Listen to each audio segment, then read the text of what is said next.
gis nga tubaab bi ni ñu ëppee xel ñoom Macky Sall ñi sax du jàmm man nag ëpp ñu ma xel ma wax leen ko léegi tubaab bi dañuy ñëw ne la dama lay lebal surtout nag jamono ju bu ñu nee am nga pétrole am nga zircon am nga or ñun dama lay lebal boru Sénégal fi mu toll nii mara di Italie mais suñ doon dañ lay lebal rek bàyyi la tubaab yi xam nañ ni suñ la joxee xaalis nga def ko ci sa mbay baaxul ci ñoom parce que da lay jox indépendance suñ la joxee xaalis nga def ko ci sa napp wala ci sa càmm wala sa éducation pour say doom ëllëg am seen niveau wala ñu raw leen loolu baaxul ci yow mais suñ la joxee xaalis dañ la naan xam nga loo ciy def stade nga ciy tabax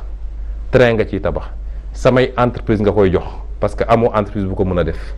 soo tabaxee sa stade ba pare tëj ko war koo entretenir 800 millions par année te boobu yow amoo mbay amoo càmm amoo dara yaa ngi dépendre ci tubaab bi ilaa yow mi diin.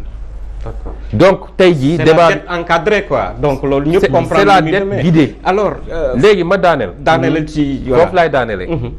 donc moom jàpp na ni Coupe d'Afrique am na ma ngay inauguré ñett wala ñeenti mbir yoo xam ne amul benn impact ci dundu Sénégalais yi mu ne kon ñetteel bi mooy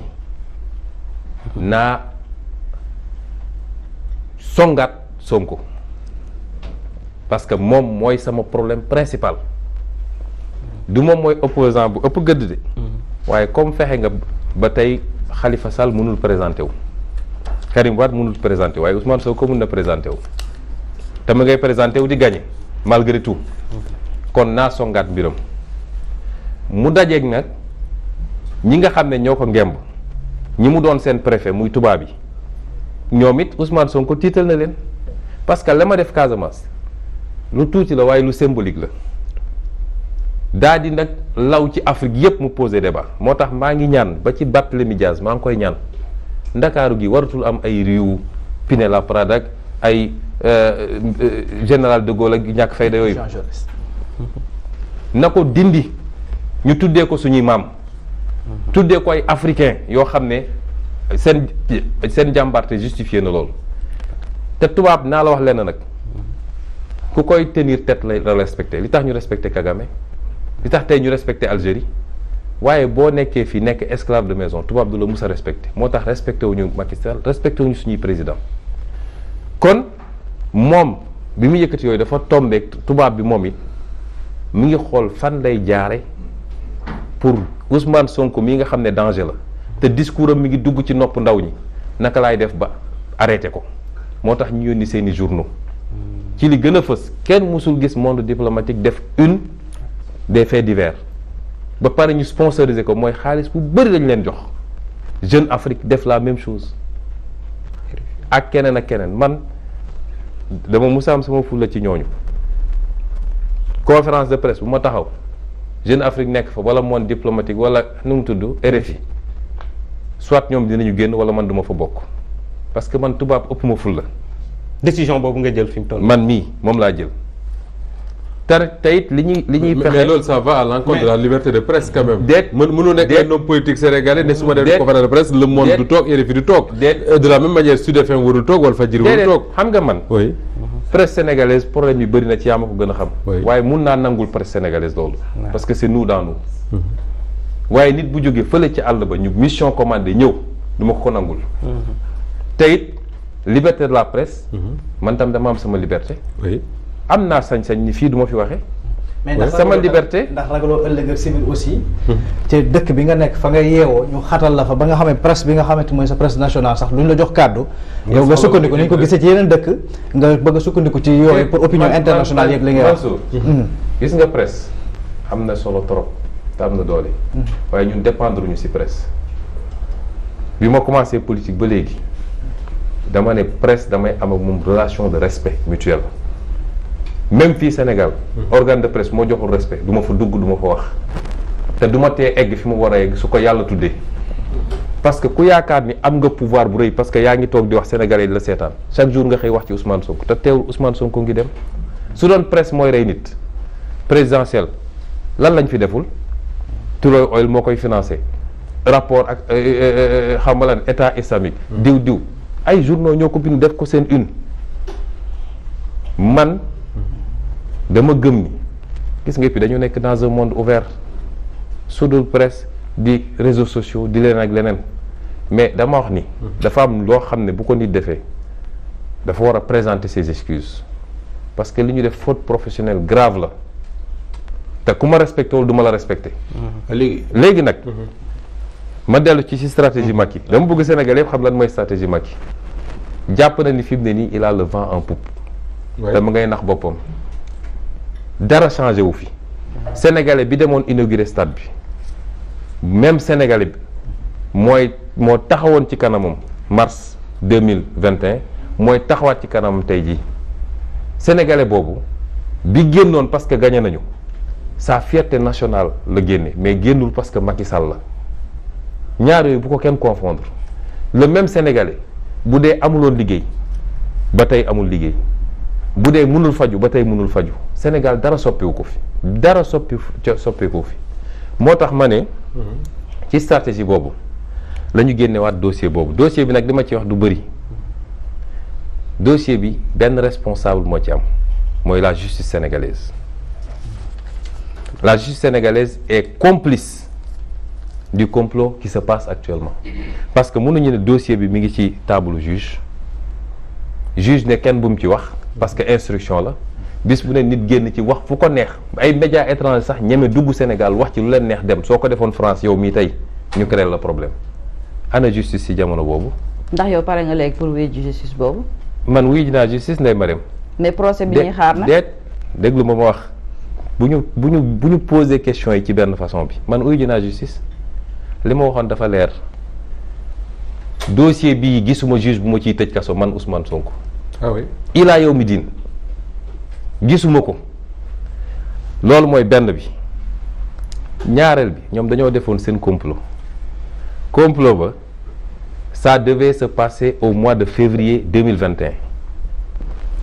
bi ñu ratee février 2021 la ñu am problème ak dossier bi ñu ratee échoué jàpp Ousmane Sonko ne ko ñu ci kaso bi la ñu xam ni dossier bi perte nañ ko parce que loolu moo ne woon seen stratégie moo tax Serigne Bassirou Gueye nga xam ne lu yàqu ci magistrature bu dee téeméer la juróom-ñett fukki moom la gaawantu ne mandat de dépôt man loolu laa ne woon du am mandat de dépôt boobu te ni ma ko waxoon laa koy waxaat tey dossier bi du ma dugal kaso man. fan nga ko teg. parce que li ñu wax amul man kenn du ma jaay doole dinaa ci ñëw. ma ne justice sénégalaise moo am problème. comme justice sénégalaise am na problème nag man dama jël samay résolution bu yàgg Macky Sall toog na 8 mois ñemewul nommer un juge loolu kenn mësu koo gis 8 mois ñemewul jël nommer un juge boobu mu ngi wut juge bu méngoog li mu bëgg te de préférence na bokk ci xeetam ndax ñi ñu pressentiroo ñëpp ci même canevas bi la loolu dama ko teel a wax bi mu amee juge ba nommé ko def na léegi ñeenti weer juge boobu ñemewu maa woo entendre ma man baa ngi fi. mais est-ce que du problème ma terminé moment dama la ñaan rek. ñeme ma woo entendre ma. ci jamono jooju ña ngay permettre ay nit chaque jour ñu nekk ci télé rajo yi di wax donc procès bi léegi ça se passe au niveau des radios et des télé. moo wax nag ni te juge bi mu tànn. est-ce que du yaa ko xupp juge boobu yaa njëkk a wax. ba mu ko nommé il est disqualifié. comme son prédécesseur. moo wax la pourquoi. ndax juge boo xam ne mois de février 2021 bi coow li amee sa page Facebook nga dem bind. jël benn article boo xam ne c'est à charge contre Ousmane Sonko. boo xam ne daf ma accusé nga publier ko sa page Facebook juge boobu jël na parti ba pare bi ñu ko nommé mafia kàcc bi génnee xam nga booy dañoo garaw mu gaawantu supprimer page ba mais capture d'écran yaa ngi fi kon kooku mënatul nekk un juge neutre pour juger mais ma wax nii dama jël des résolutions ñaari weer a ngi nii demuma signé te du ma signéeti. ah oui dematu. déedéet du ma signé man ma dem tribunal ñu ne seen yëfu ñàkk fayda yi ñu lay jàppante. ci contrôle judiciaire nga nekk c'est une obligation de la loi. c'est pas une obligation. man defuma ko obligation signé wu ma ba gisul. defoo ko obligation voilà. defuma ko obligation. parce que signé naa 10 fois donc 10 mois. 10 mois. 10 mois ma dem signé. chaque fois je disais à mes avocats je ne signerai pas ñu ne ma non il faut signer. parce que li ñuy bañ ñu mooy ñu ne tu ne respectes pas l'institution judiciaire. mais je ne peux pas respecter une institution judiciaire qui ne me respecte pas. qui accepte de jouer le rôle qu'on lui fait jouer jël dossier aj ko chaque jour nit génn wax ci lu mu ci warul wax te institution judiciaire boobu du ci ngang kon je ne signe plus muy première résolution dew ma signé ñaari weer a ngi te du ma signé ti ba gis juge bu mooy woo ne ma li tax signé woo ñaareel bi saa yu ma bëggee tukki man sama passeport maa ngi ko yor sama passeport mi ngi nii. kon ñoom ban lañ yor. la problème sama passeport mi ngi nii diplomatique soxla ma visa. waaw saa yu ma bëggee tukki naa tukki te deful ñeenti weer laa dem taxaw ñu renouveler ma ko ñoom ñoo ko renouveler affaire étrangère. sa passeport diplomatique. mi ngi nii. y a 4 mois. donc man du ma koo xam ne damaa bëgg tukki ñëpp xam nañ ko ci man mun naa toog 5 ans du ma tukki parce que j'aime pas les avions. mais est-ce que j'aime déggoo pas les nga ci aéroports. ak jigéen yi nga xam ne barke démb non yaa lañ doon def conférence de presse di wax ne jot nañu delloo la sa passeport. non damay expliquer. su dee juridiquement sama passeport ordinaire téye nañ ko foofu ñoom peut-être loolu la ñuy wax su dee juridiquement tant que ñi ngi def contrôle judiciaire waruma tukki. oui mais dama jàpp ni li ñuy def ñoom li ñuy doxal du yoon moo tax tey su ma amoon lu may liggéey muy ci liggéey bi ma war a liggéey en tant que maire en tant que député en tant que président de parti wala loo xam ne samay mbiru bopp la dinaa jënd sama billet dem aéroport ba xam lu ñuy def parce que Macky Sall langage boobu la xam. te bu boobaa yaay tooñ. oui est-ce que dama ne dama ne dóoree parce que tey Ousmane Sonko soo demee aéroport tey bëgg a tukki alors que ci contrôle judiciaire nga nekk boo àggee ñu mën a tala yóbbu prison. loolu lay xaar. ah kon baax nañ ma yóbbu prison. parce que maa dem xam nga. mën naa su ma amoon pexe sax damay génn par d'autres voies dellu si xool ndax dinañ ma mënate. loolu am na ko fi defoon avant. waaw kon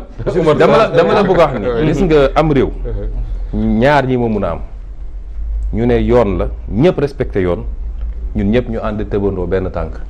waaye bu amee ñu koy respecté ak ñu ko dul respecté réew moom du dox moo wax donc ni bis bu ma nammee tukki dinaa jënd sama billet dem dellu si ci réew mi su ñu nag aéroport lañ ma téye ne ma doo génn ma dellu si toog d'accord ma daaneel fenn nag ne c'est important question bi mu posé ma wax tam nag ni dossier bi li ma ci waxoon Samba Sall laa koy waxaat comme secret judiciaire amatul ku lu neex waay wax Samba Sall ba ñu dajee bureau suñu ñeenti bët dama ko ne monsieur Samba Sall je suis victime d'un complot boo xam ne Macky Sall ci boppam moo nekk ci bopp bi ànd ceeg Antoine Diome ak soxnaam ànd ci ak Serigne Bassirou Gueye ànd ci ak Mamour Diallo te li may wax yépp am naa ci firnde bindal mu ne ah non lii du ma ko bind ma ne ko di nga ko bind du ma ko bind ma ne ko di nga ko bind samay avocat jóg ne ko c'est son droit ñu xëccoo 10 minutes mu xam ne du ma bouger mu ne greffier bi bindal ma ne ko de jeexagul des na beneen mu ne ma ne ko je ne vous reconnais pas comme mon juge yow parce que vous êtes un juge faible malléable à la merci de tout ce que je viens de citer te li ko wane mooy dossier 94 milliards yi nga xam ne man maa ko dénoncé tu l'as classé sans suite te jamono jooju OFNAC def na un rapport de plus de 50 pages ne Sonko a raison sur toute la ligne on n'a qu'à poursuivre ces gens-là kon yow matoo pour mën a instruire dossier bi mu ne dafa jóg taxaw ne bii moom du ma ko bind ma ne ko di nga ko bind 20 minutes ñuy xëccoo moo xam ne du ma bàyyi mu ne waa ji bindal loolu moo nekk ci dossier bi tey d'accord te man loolu mooy li may wax foofu laa ci yem la ca des ñoo créé seen dossier nañ ko gérer parce que nag dossier bi am ñi ci nekk ñëpp ci complot ba ci général Moussa Fall mi ne ci complot bi laajal enquête interne bi am gendarmerie bu ñu egg ci procès moom lu mu ci def général Moussa Fall. général Moussa Fall ci boppam moo jiite complot bi wala loxoom mi ngi ci biir xam nga man li may wax dama koo ragalul su dee Macky Sall laa ragalul dudd ay nit keneen ak keneen moo tax ñu gaawantu jëlee fa tin promouvoir ko moom ba pare dem ut ay ngàndaay ne ko su affaire yëngatoo xeexal waaye ñoom mënuñu dara contre le peuple man gis nga dossier bi dama la ci raconter benn anecdote bi coow amee dafa am ku ñëw gis ma ne ma woy léegi sa combat dafa jël dimension internationale te yow gannaaw nga manqué il faut nga am réew moo adossé wu te nag jàpp naa ni Russie doole gi mu am te gars yi moom la ñu ragal et cetera ma ne ko sëñ bi mu ne ma ne ko du ma adossé wu ci benn réew man xaw ma benn président de la république xaw ma benn multinational gis nga gannaaw yàlla mi ma gëm peuple Sénégal bii laa dénk sama bopp su peuple bi nee waaw waaw la su nee déet déet la du ma dem ci kenn te peuple boobu moo ne woon déet te peuple boobu tey la gën a mën a taxaw ni déet li ci des nag dossier bi ma delloo wax ko gisuma ci àdduna ku ci mun a condamner Ousmane Sonko lu toll ni tarfatayeen ñaari moo mun a am non-lieu classement sans suite te buñ ci def nag fa la dossier boobu di commencer ndax ñi ci bokk ñëpp dinaa leen topp ñoom ñëpp ils pourriront en prison ne serait-ce qu'à la mémoire des 14 personnes yi nga xam ne seen complot bu ñàkk fayda bi rey na leen et ne serait-ce que pour le combat bi nit ñi mëne du rek jigéen ñi de ñun ñëpp a ko mëne contre le viol ñu bëgg ko banaliser utiliser ko comme arme politique viol fekk nit mu ne bëgguma nga ne tey forcé di nga def loolu nit bu normal mun na ko def ñu bëgg ko jël banaliser ko di ko politiquer bàyyi nit dee ci ne serait-ce que pour ça dégg naa ñu naan waaw man jeune VP ñaar laa lañ ñaan nag buñ ko rey. bu ñu rey kan. ndaw si parce que dañ koy rey. ñu ngi koy wax loo. ñu ngi koy wax loo mu naan ay xaru laa bëgg ak essayé naa xaru dinañ ko liquider su moytuwul ay mbokkam nag laay waxal bu ñu fexe ba ndaw si ñoom ñoo ko yor ndax comme nee nañu police a koy garde kon mi ngi loxo ci Macky mi ngi ci loxo Macky Sall nañu fexe ba ndaw si karaw sax bu mu ko manqué muy benn ñaareel bu ñu ko génn réew mi parce que ay je suis à l'étroit mënuma taxaw sax sama balcon dama bëgg a génn réew mi déposé nga plainte di génn fu mu dem na juge bi jël responsabilité am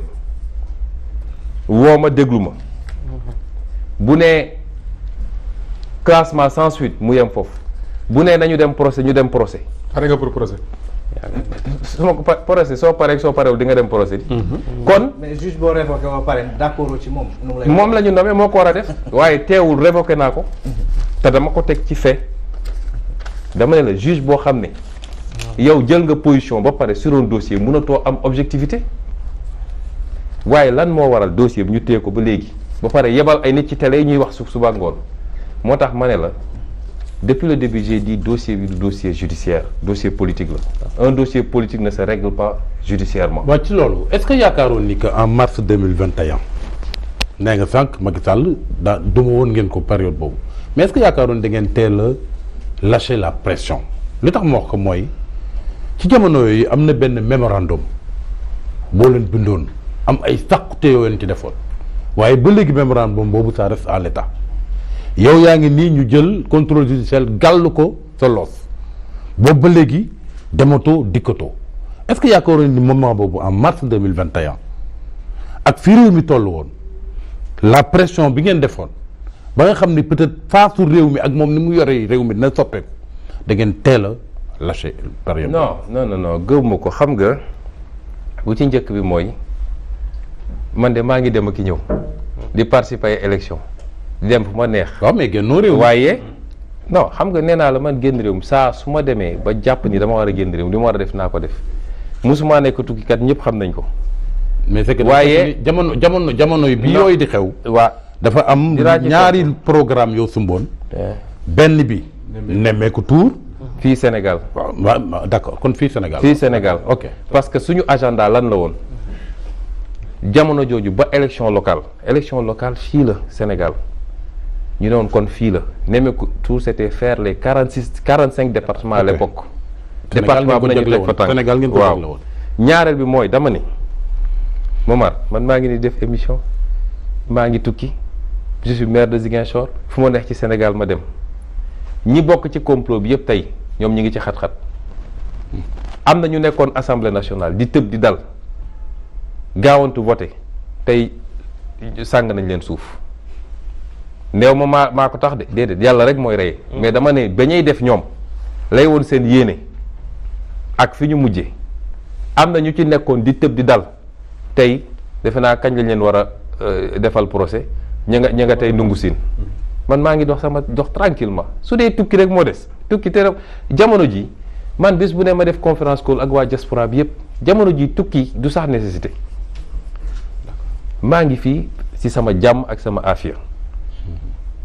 ña ca nekkoon di complot ku ci dem élection ñu duma la ñoom ñëpp perte nañ seen élection te man maa ngi gagné samay élection kon yàlla mi ngi wax ak ñun. yow da nga jàpp ni yàlla ay àtte. li ma bëgg a wax foofu rek mooy teeluñu lâché waaye gis nga dafa am fooy toll ci réew il faut nga élever wu ñun lu ñu def patriote moo koy def lu ñu def ku bëgg sa réew moo koy def waaye lu ñu def it ku sédd ñi nga nekkal ci réew mi moo koy def parce que bul fàtte ne ay kilifa dañoo yónnee ñaan ñu ay kilifa dañoo yónnee nañu suñu sañoon doxaleen nii te kilifa yëpp xam nañ ñun toojuñu loolu moo ci am solo ñun dañ doon défendre te ce même appel à la résistance tey laa ko gën a lancé nañ ma jël si kon boo eggee foofu te réew mi it mënoon nañu continuer fu muy mujjee